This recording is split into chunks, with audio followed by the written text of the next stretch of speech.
across the fence, we're at the Green Mountain Audubon Center in Huntington for a special edition of Bird Notes. Good afternoon and thanks for joining us. I'm Judy Simpson. The Green Mountain Audubon Center sits on a stunning 255 acres in Huntington, protecting wildlife and habitat through education, conservation, and stewardship. The Audubon Center has been a community hub of outdoor education for 50 years, making it the oldest operating nature center in the state.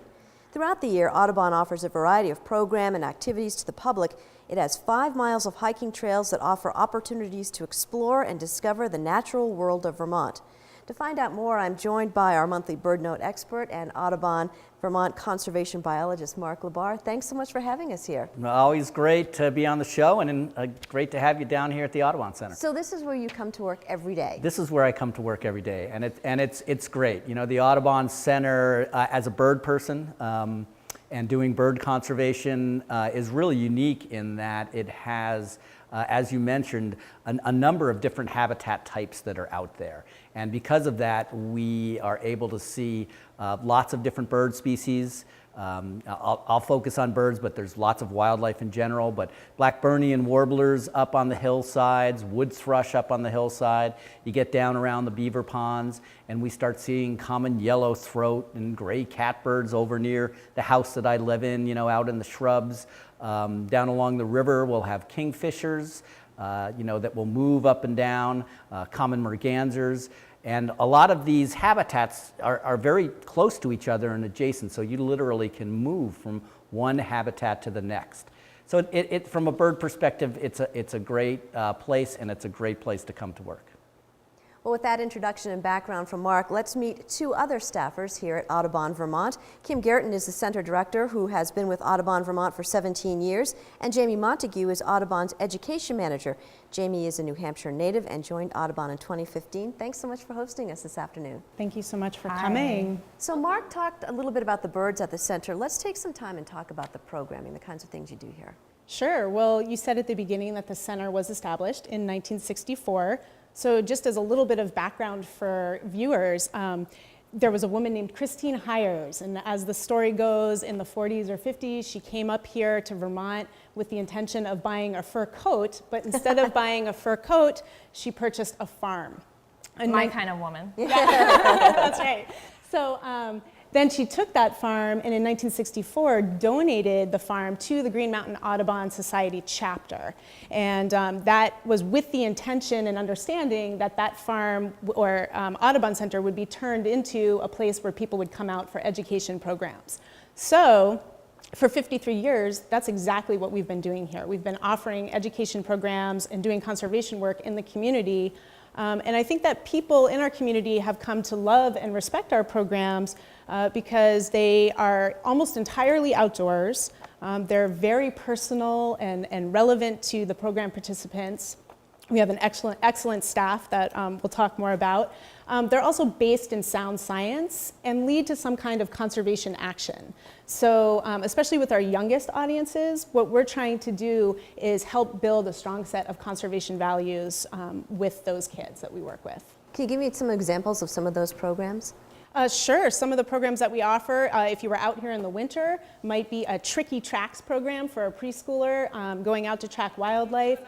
In maple sugaring season, we have a whole bunch of sugaring programs. And then if you come out during the summer, you might be out scooping, see kids scooping in the pond to find frogs and other animals that live there.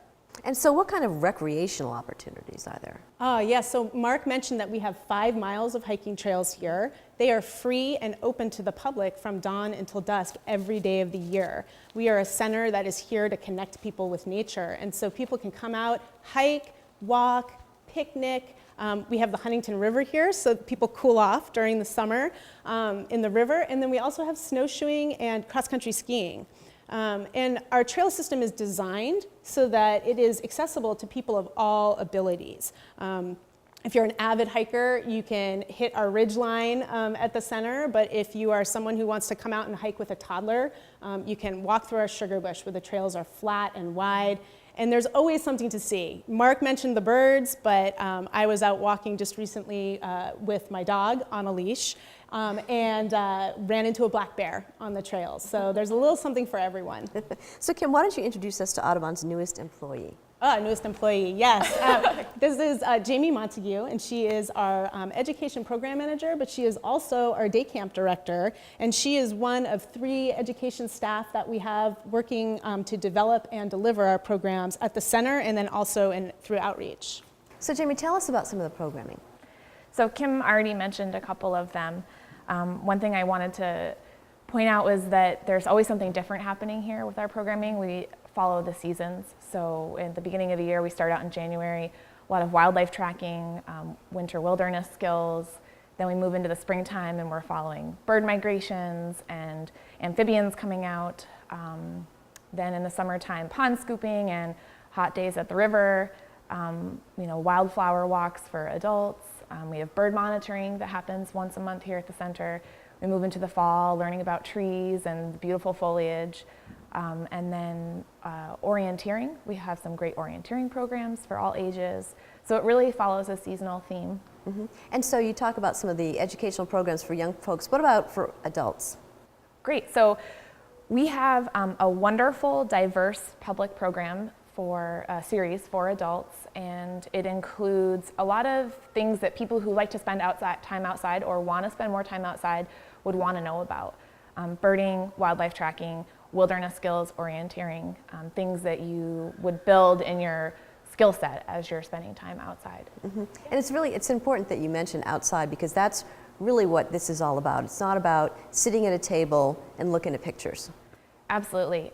One of our newest programs is actually for the youngest age group. It's a free nature play group, and we started it just this last year, and with that exact goal of helping people, parents and caregivers that have really young children, find ways to get comfortable spending time outside no matter what the weather is. And that can be a challenge for people. They get intimidated maybe by the rain or a really cold winter day, but we're trying to show people how to stay warm, how to stay active, things that you can do to explore and investigate. Every day has something new to offer, and I think that that's really a foundation of our programming. And so what was the response to that? It's been really overwhelming. We started last May of 2016, and we have had upwards of 30 to 35 people at our play groups. It's one of the first free programs we've had in a while at the center, and it's a goal of ours to start offering more free programming to the public to help them connect with us, and it's been great. And so one of the favorite times of year, obviously, is coming up, sugaring season, and Audubon is well known for its programs and sugar on snow parties. Yeah, so one thing I haven't talked about yet, and it connects with our sugaring season, is our school programs. So we see over 4,000 students, ages preschool through high school, here at the center every year. And they go to a myriad of programs, including sugaring. And one thing I really appreciate about our sugaring programs is that they're very investigative. Sometimes we have programs where we have a really clear objective, a learning objective, and then it's aligning with maybe school standards, but our sugaring season is really unique because it's very open-ended, it's very inquiry-based.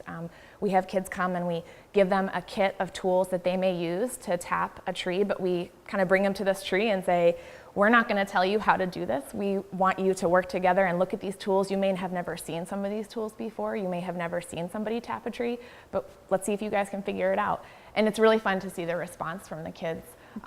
Of all ages, trying to figure out, like, is this, you've got the drill backwards, but they don't know it, and, we don't tell them, and they, the other kid's like, oh, I think that might not be the right way, and they try to put the hook on first and the tap later, and they, have to go back and redo it, and it's just one example of that inquiry-based model of learning that we strive for. And you actually make syrup. We do, and in fact, the maple sugaring program here is wonderful for children, but we also have our Sugar on Snow parties that you mentioned, which are free community-wide events that have been happening for more than 40 years. So they've really become an annual tradition for people in this area.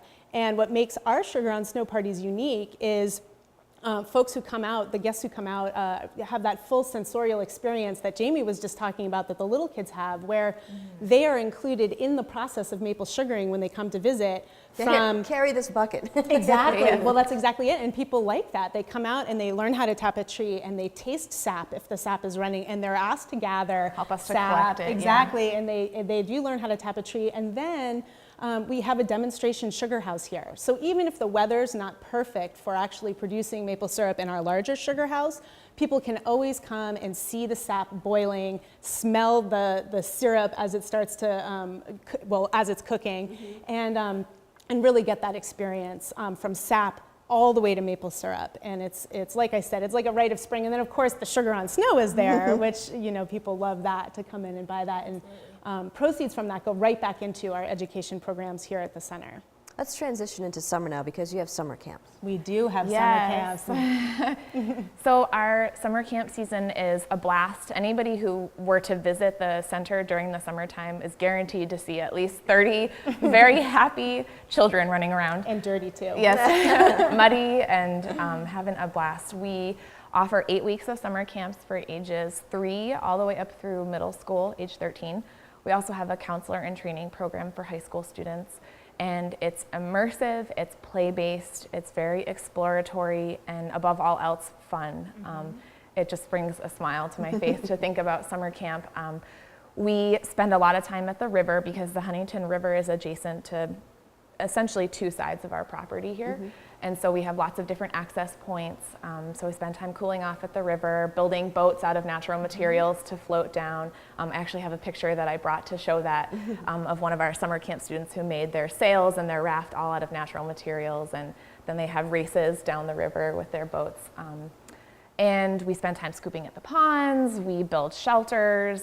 The kids kind of build forts throughout the summer where they're you know, maybe making like different territories in our sugar bush, and they play games that model dynamics in nature. There's this one game called Life and Death in the Forest, and it is Audubon favorite. every year we send out our surveys to the parents, and every year that comes back as, my kid won't stop talking about life and death in the forest. It's this game where you have 3 different levels of trophic, so like you know, a mouse, and then A coyote. and maybe a plant or something. And the dynamics is that they're always trying to chase each other and get each other and join them into their, based on who eats who, to get them into their pack. And the kids love it.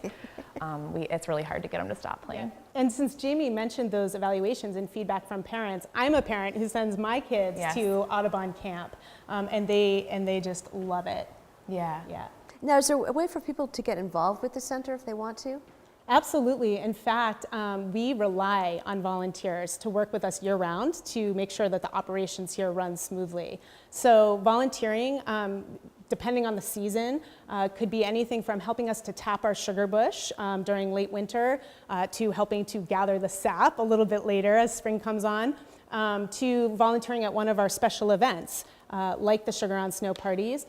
Folks who are interested in gardening, we often have folks come out and help to maintain our wildlife gardens during the summertime. And then we have work parties in the spring and in the fall that we invite the community to join in. So what we encourage people to do is, if they're interested in getting involved, just give us a call, let us know what your interests are, and we'll try to pair you up with a project that we have going on. You don't have to have any special talents No, or experience? No, well, I mean, it depends on the project, but no, not really. No, we can work with you. Another thing I wanted to mention with the volunteering is that we also have a core of really dedicated volunteers that help in our education programs. They help to teach. We have a few volunteers who have been now with us for 5 or 6 years that every season they're helping to teach programs. 2 of them are retired teachers, and they've just found it to be a way to have all the wonderful interactions, but not the commitment to being the full-time teacher. So they're able to come and be outside, be with the kids. So when it's convenient for them, obviously. Yes. And fun, I think very rewarding. We're just about out of time, but before we go, how can people learn more about what's going on here at the center? So I think the best way is to come out and visit, right? And take a hike on our trails and learn more about us by coming out and experiencing it for themselves, but also visit our website. We have a really wonderful website, beautiful website. It's brand new, actually. It just got totally redone. Yep, So. And it has our calendar of events listed there, so if people are interested in joining a program, they can check that out. They can also learn a lot about our conservation initiatives and our education programs.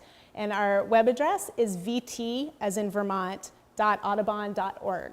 Well, thank you so much for joining us today, and thank you for having us join Oh, you. thank you for coming. That's our program for today. I'm Judy Simpson. I'll see you again next time on Across the Fence.